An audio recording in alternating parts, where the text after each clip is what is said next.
জনসমুদ্রের পর্যটন নগরী থাইল্যান্ডে মানুষের জীবনের ২-৪টা দিন যেন নিজেকেই বিলিয়ে দেয় কিছু অদ্ভুত প্রকৃতির কাছে। একটা বয়কে জয় করেছি, খুব জাগাচ্ছে আমাকে কিন্তু। নীলাভ সবুজ পানি, সাদা বালির বিস্তীর্ণ তীর আর সবুজ পাহাড়ের নিঃশব্দ ছায়ার মাঝে লুকিয়ে আছে এক অন্যরকম প্রশান্তি। কি পরিষ্কার দেখুন পানি, ক্রিস্টাল ক্লিন ওয়াটার। আজ বিশ্ব এখানে মেতে উঠে এক নির্জন গর্জনে। হাজার মানুষের ভিডিও দ্বীপটা অদ্ভুতভাবে একা। এক যাক অতৃপ্ত আত্মা আজবির করে কোরাল দ্বীপের তীরে, কেউ শান্তির খুঁজে, কেউ নিজেকে হারাতে, আর কেউ মেতেছে এক অদ্ভুত প্রশান্তির তৃপ্ত গানে।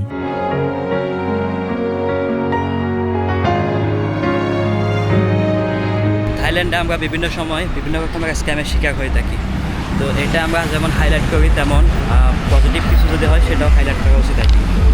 আমি ফিলিপি আইল্যান্ডে গিয়েছিলাম, পাতংয়ে। মুখ রীতিমতো জলে চাই, এই অবস্থা লাল হয়ে গেছে, এখনও জ্বলতেছে মুখ 2 দিন ধরে।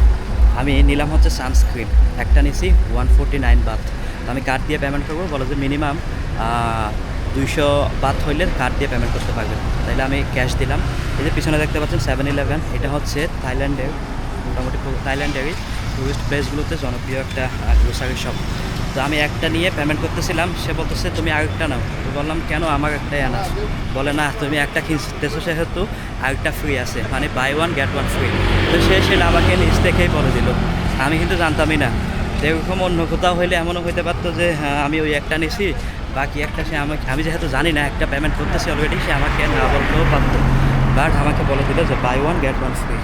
বন্ধুরা, যেমনটা বলছিলাম 70 জনের গ্রুপ, এই পাশে 35 জন, এই পাশে 35 জন, 2 বাসে টোটাল 70 জন নিয়ে আমরা যাচ্ছি হচ্ছে সেই জলদস্যু খ্যাত দ্বীপে, কোরাল আইল্যান্ড নামে যেটাকে চেনা হয়ে থাকে। বাই দ্য ওয়ে, আমি তো ছিলাম ফুকেটে, আমি এখন হঠাৎ পাতায়ায় কীভাবে চলে আসছি। By the way, coral island হচ্ছে পাতায়াতে, তো ফুকেট থেকে আমি কীভাবে পাতায়া চলে আসলাম এটা একটু দেখে নেন। তো ছোটোখাটো একটা স্ট্রোক করে ফেলছে, সে এমনভাবে খুব কথা বলতেছে যে আই এম অ্যালোন। ওকে, মনে হচ্ছে অনেক বছর পর ব্যাগ উপরে দিলাম। বাই দ্য ওয়ে, আজকে ইউনিপেল ট্যুরিজমের যে কর্ণধার উনি আসছেন। এই হাওয়াই টি শার্টটা বেসিক্যালি যে কর্পোরেট গ্রুপ এসেছেন ওনাদের পক্ষ থেকেই দেওয়া। খুবই সকালে বের হয়েছি 1-2 ডজন নয়, 70 জনের ভ্রমণ পিপাসু আত্মা নিয়ে। গন্তব্য কোরাল দ্বীপ, যার অবস্থান পাতায়া থেকে খানিকটা দূরে। পাতায়া থেকে মাত্র কয়েক কিলোমিটার দূরে নীল পানির মাঝে ছোট্ট একটি দ্বীপ, আজ যেটাকে সবাই কোরাল দ্বীপ বলে চিনে থাকে। কিন্তু খুব কম মানুষই জানে এই শান্ত সুন্দর দ্বীপকে একসময় ডাকাত ও জলদস্যুদের দ্বীপ বলা হতো। তো প্রতিটা অ্যাক্টিভিটি বা প্রতিটা ট্রিপ করার আগে একটা স্টেশনে নিয়ে আসা হয়, যেখান থেকে স্পিড বোটগুলো ছেড়ে যায় বেসিক্যালি। তো আমরা এখন আসলাম সেই পাতায়ার বিখ্যাত সাইনমার্ক, পাতায়া সিটির যে সাইনপোস্টটা, ওইখানটাতে আমরা আসলাম। এটাকে মেবি পাতায়া মাউন্টেন বলা হয়ে থাকে। বোটের টিকিট আমাদের এখান থেকেই নিতে হবে। তো বোট বলতে স্পিড বোটে করে আমরা বেসিক্যালি যাব। এখানে টিকিট এবং সাইন দেওয়া হচ্ছে। B68. Yeah, only it's enough. No wristband. Đi only ban hay only bông. Okay.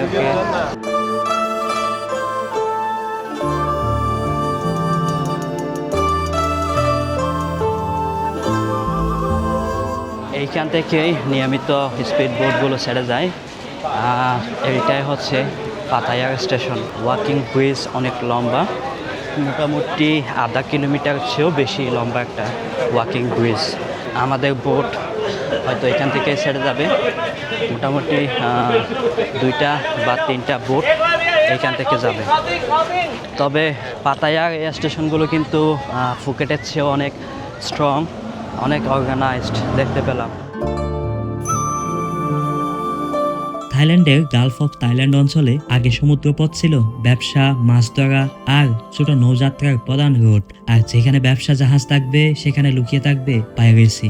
Koh learn স্থানীয়দের ছোট ফিশিং আইল্যান্ড। আজকের মতো ক্রাউডেড টুরিস্ট স্পট তখন ছিল না। চারপাশে পাহাড়ি অংশ, ছোট হিডেন বে আর ঘন জঙ্গল। এমন পরিবেশে বাইরের লোক সহজে ঢুকতে পারত না। লোকালদের মুখে প্রচলিত ছিল ছোটখাটো সি পাইরেসি আর স্মাগলিংস এই দ্বীপের আশেপাশেই লুকিয়ে থাকতো। রাতে নৌকা থামিয়ে বিশ্রাম নেওয়া, মালপত্র লোকানো কিংবা উপকূলে চলাচলের নজরদারি, এসব কাজে দ্বীপটা ব্যবহার করা হতো বলে ধারণা করা হয়। প্যারাগ্লাইডিং হচ্ছে ওই স্টেশনে বেসিক্যালি প্রথমে আমাদের নেওয়া হবে, তারপর হয়তো আমাদের পরবর্তী গন্তব্য। আমাদের এই পাশটা যদি দেখতে পাচ্ছেন, এগুলো এক একটা প্যারাসেলিংয়ের স্টেশন। এরকম অনেকগুলো অসংখ্য স্টেশন আছে যেখান থেকে প্যারাসেলিং অ্যাক্টিভিটিসগুলো তারা দিয়ে থাকে। আমাদের বোটে হয়তো বা কেউ প্যারাসেলিং করবে না, যদি না করে তাহলে বোট হয়তো বা সামনের দিকে আগাবে। মোটামুটি এখানে সবাইকে বাধ্য করা হলো নামতে, যদি আমাদের কেউই প্যারাসেলিং করতে আগ্রহী ছিল না। রীতিমতো জীবনের প্রথমবারের মতো প্যারাসেলিং হতে যাচ্ছে। জানি না কেমন হবে এক্সপেরিয়েন্স। ইউনিপাল ট্যুরিজমের রাসেল ভাই আসছেন, উনি বলেন না তোমার করতেই হবে। এইখানে 800 বাত নিয়ে থাকে, 3000 বা 3200 টাকা প্যারাসেলিং কস্ট। সো আমরা সবাই এখানে সিরিয়ালে ধরলাম। জানি না এখানে কোনো ট্রেনিংয়ের ব্যাপার স্যাপার আছে কি নাই, দেখা যাক কেমন হয় লাইফের প্রথম প্যারাসেলিং এক্সপেরিয়েন্স। তো টোকেন নিলাম, টোকেন ছাড়া এখানে অ্যালাউ করতেছিল না। লাইফ জ্যাকেট পরানো হচ্ছে।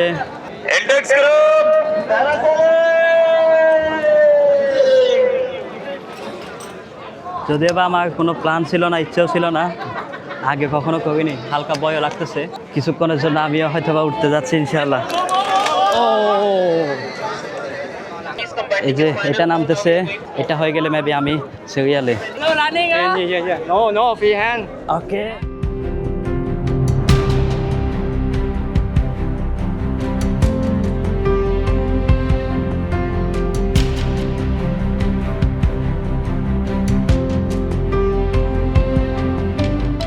অল্প কিছুক্ষণের জন্য আল্লাহু আকবার, জাকি দেওয়া হচ্ছে অনেক। জাকি কি ইচ্ছে করে দিচ্ছে নাকি বুঝতেছি না, খুব ভয় হচ্ছে।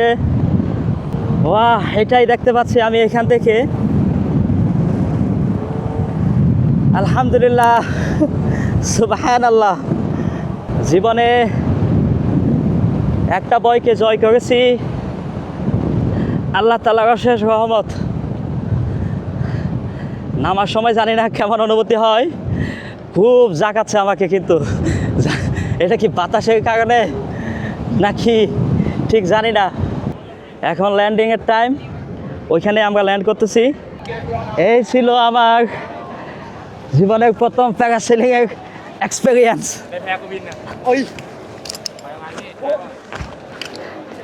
ওকে, হাত পা কাঁপতেছে। ধন্যবাদ ইউনিপাল ট্যুরিজম এইসব দারুণ সব অ্যাক্টিভিটিসগুলো, লাইফের ফার্স্ট টাইম এক্সপিরিয়েন্সগুলো দেওয়ার জন্য। আপনারা যদি কেউ চান থাইল্যান্ড আসতে, ডেফিনেটলি আপনারা জয়েন করতে পারেন। কি প্রসিডিওর ভাই? আসসালামু আলাইকুম। আসলে আমাদের এখানে প্রসিডিওরটা হচ্ছে, আপনি আসলেই আমরা আসলে ভিসার প্রসিডিওর, ভিসা শেষ হলে আমরা এয়ার টিকিট এবং টোটাল প্যাকেজটাই আমরা করে দিই। সো এর ভিতরে আমরা আপনি সার্ভিস যদি আরও লাগে সেগুলো অ্যাড অন করতে পারবেন। এই দ্যাটস ইট, একদম ভেরি ইজি। কীভাবে যোগাযোগ করবে আপনাদের সাথে? যোগাযোগ করার জন্য আমাদের ফেসবুক পেজ ইউনিপাল ট্যুরিজম, এখানে আমাদের ডিটেল দেওয়া আছে, এখানে কমিউনিকেশন করলেই হবে। Thank you so much. আসলে এনজয় করলাম, জীবনের প্রথমবারের মতো দাও। আমি আসলে স্পিচলেস, মনে করছিলাম অনেক কিছু হবে, কিন্তু আলহামদুলিল্লাহ সেরকম কিছুই হলো না। খুবই সেফলি আলহামদুলিল্লাহ ল্যান্ড করলাম। এই ছিল আমার লাইফের ফার্স্ট। শেষ আপনার কেমন লাগছিল? অনেক ভালো। প্রথমবার? হ্যাঁ, প্রথমবার। ভাই আমার তো হাত পা কাঁপতেছিল, বাতাসে যে দুলাই কিছুক্ষণ পর পর। আমারও এরকম। আপনি পাতলা মানুষ, আপনাকে আরো বেশি দুলাই নাই? আরো বেশি দুলাইছি, অনেক ভালো লাগছে। সেই আসলে সেই। আমরা এখন হয়তো আমাদের পরবর্তী গন্তব্যের দিকে যাব।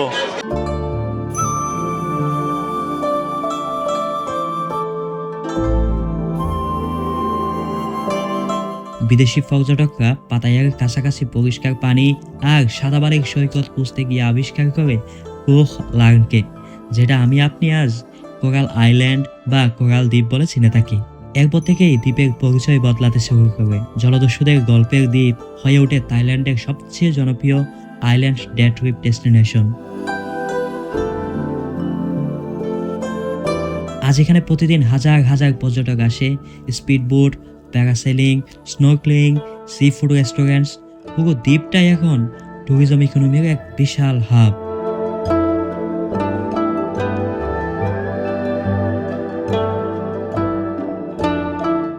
আমাদেরকে 1 ঘন্টার সময় দেওয়া হয়েছে।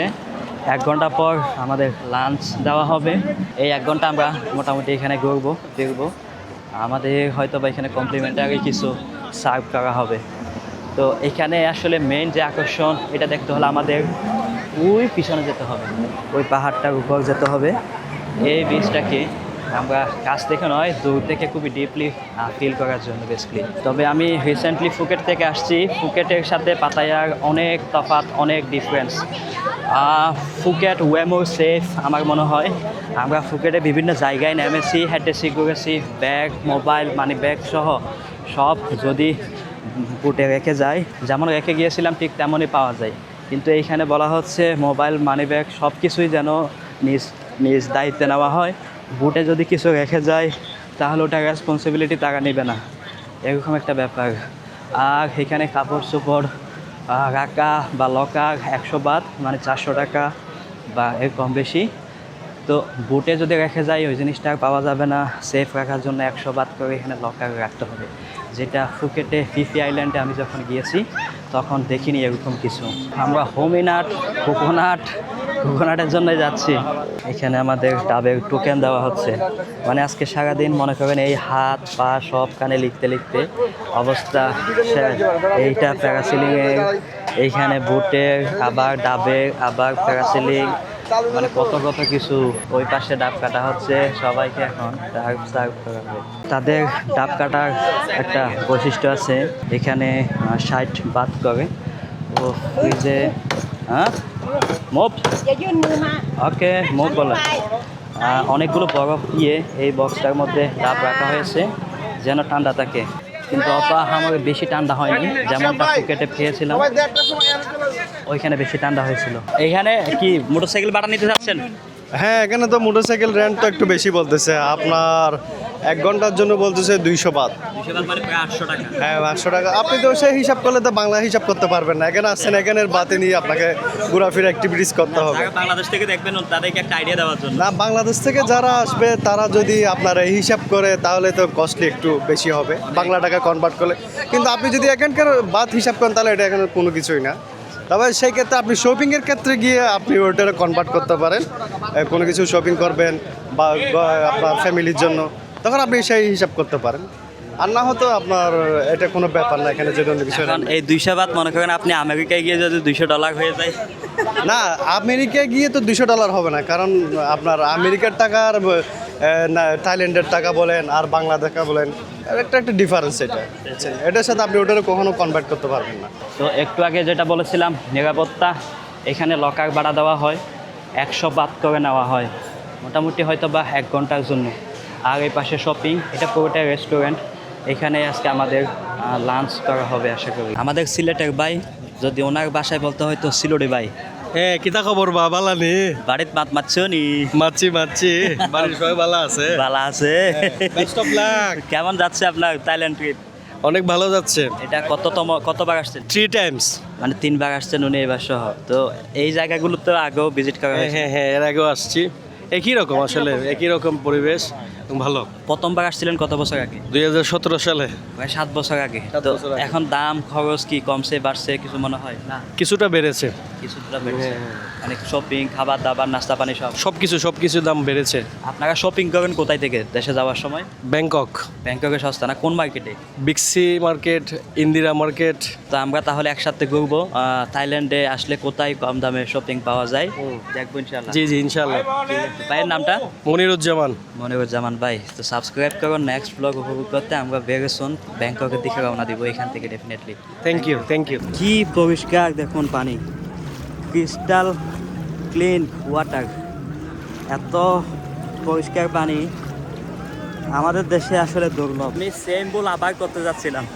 মোজাম্বিকের মাপুতো বিচে কোনটা দিয়ে করতে আমার ক্যামেরার ব্যাটারি নিয়ে আমি নেমে গেছিলাম রীতিমতো। এবারও সেমভাবে আমি মাইক্রোফোন নিয়ে নেমে যাচ্ছিলাম। একটা বিষয় হচ্ছে ফ্যামিলি নিয়ে বিচ লাইফ উপভোগ করার জন্য আমার মনে হলো ফুকেটের চেয়ে তুলনামূলক এই কোরাল আইল্যান্ডের যে বিচ এখানে একটু নিরাপদ মনে হচ্ছে আমাদের। একদিকে টর্কুইজ পানি আর ভ্যাকেশন প্যারাডাইস, অন্যদিকে লুকিয়ে আছে পাইরেসির অতীত। আজকের এই কোরাল দ্বীপ থাইল্যান্ডের ট্যুরিজম ট্রান্সফরমেশনের এক জীবন্ত উদাহরণ। একটা ছোট্ট ফিশিং আইল্যান্ড যেখানে সময়ের সাথে বদলে গেছে পুরো পৃথিবীর এক ট্রাভেল ডেস্টিনেশনে। আর হয়তো এই কারণেই এই দ্বীপে দাঁড়িয়ে সমুদ্রের দিকে তাকালে এখনো মনে হয় পানের নিচে বা পাহাড়ের আড়ালে কোথাও লুকিয়ে আছে পুরনো কোনো গল্প।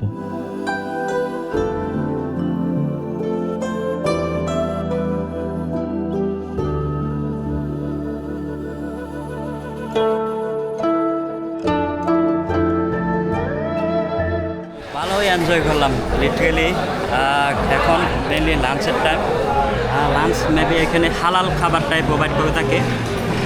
মনে হয় এরকম দুই একটা হোটেল বা দুই একটা রেস্টুরেন্ট আছে যেখানে মেনলি হালাল খাবারটা প্রোভাইড করে থাকে। সো আজকে এখানে টোটালি থাই যে লোকাল ফুড, লোকাল লাঞ্চ ওইটাই দেওয়া হবে। দেখা যাক থাইদের লোকাল লাঞ্চ মেনুতে কী কী থাকে। তো ফার্স্ট টাইম আসলে থাই ফুড, আগে কখনো খাইনি। বিসমিল্লাহ। ভালোই তো, অনেকটা আমাদের দেশে যেভাবে জল দিয়ে রান্না করে না গ্রামীণ অঞ্চলে ওরকম। গাইস আমাদের এখানে সার্ভ করলো প্রথমে মাশরুম অনিয়ন দিয়ে সি ফুড, এটা এক ধরনের একটা স্যুপ, আর দিল এখানে রাইস, আর সাথে এটা কোনো একটা শাক টাইপের কিছু, আর এখানে আছে ডিম ফ্রাই, এখানে দিল চিকেন ললিপপ।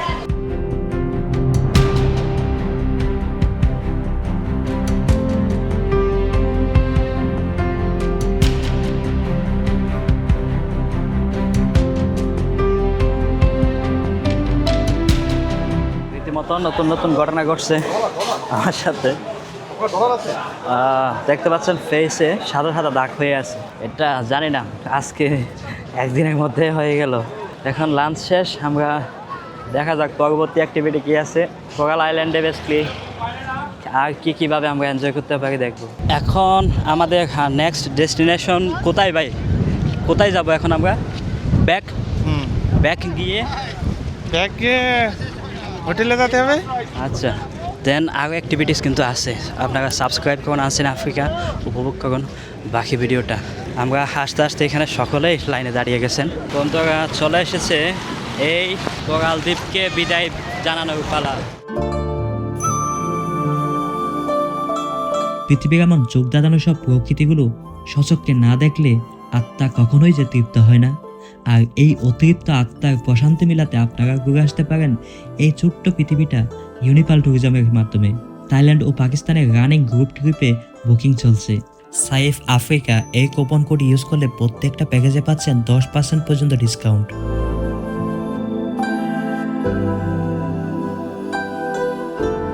মানুষের সহনশীলতার খুবই অভাব, স্যাক্রিফাইস করার চিন্তা ভাবনা মানুষের খুবই কম মানুষের থাকে।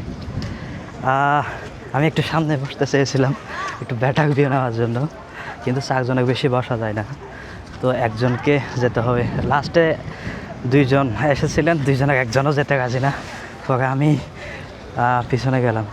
তো আমরা মোটামুটি আবার ফিরে আসলাম আমাদের সেই যাত্রাস্থান যেখান থেকে শুরু হয়েছিল আমাদের যাত্রা।